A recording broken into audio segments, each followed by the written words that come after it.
এবং ফুলতলার ভৌগোলিক যে বাস্তবতা, ভৌগোলিক যে গুরুত্বপূর্ণ বিষয়, এটা 17 বছর আন্দোলন সংগ্রামে আপনারা দেখেছেন না? যে ডুমুরিয়ার মানুষ যদি যুক্তগড় শাহপুর এই হাইওয়েটা বন্ধ করতো তাহলে বন্ধ করেছিল, খুলনার হাইওয়ে চলাচল পথ বন্ধ হয়ে যায়, তাই না? এবং খুলনায় ঢোকার জন্য ফুলতলা কত গুরুত্বপূর্ণ।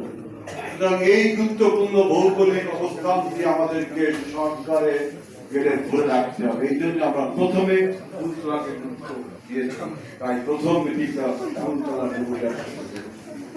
এখন একটি বক্তব্য যে ইনশাআল্লাহ যত রাজনৈতিক অনিশ্চয়তা তৈরি হোক না কেন, বাংলাদেশে নির্বাচন হবে, আর সেই নির্বাচনে ইনশাআল্লাহ আল্লাহ রহমতে বিএনপি ক্ষমতায় যাবে।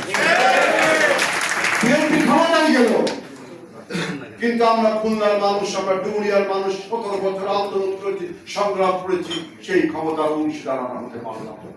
এর থেকে দুর্ভাগ্য, এর থেকে আনফরচুনেট জিনিস কি আর হতে পারে? আমরা রক্ত দিয়েছি, সংগ্রাম করেছি, বাড়ি ঘর করেছে, আমাদের উপরে গুলি করেছে, হত্যা করেছে, রুবাই বক্তৃতা করেছে, যে গুম পর্যন্ত আমাদের করা হয়েছে। এত কিছু ত্যাগ করার পরে যে দলের জন্য ত্যাগ করলাম, যে দেশের জন্য ত্যাগ করলাম, সেই দেশে যদি আমার দল ক্ষমতায় আসে আর সেই ক্ষমতার অংশীদার আমি হতে পারবো না, এর থেকে দুর্ভাগ্যজনক পরিস্থিতি আর হতে পারে না।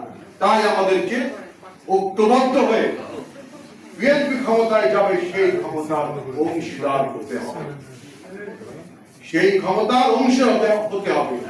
বিএনপি ক্ষমতায় গেলে ডুমুরিয়ায় কোনো ধানের শীষের প্রার্থী নেই, ডুমুরিয়ায় কোনো ধানের শীষের লোক দিতে পারবো না। ডুমুরিয়াবাসীর কি হবে? ফুলতলাবাসীর কি হবে?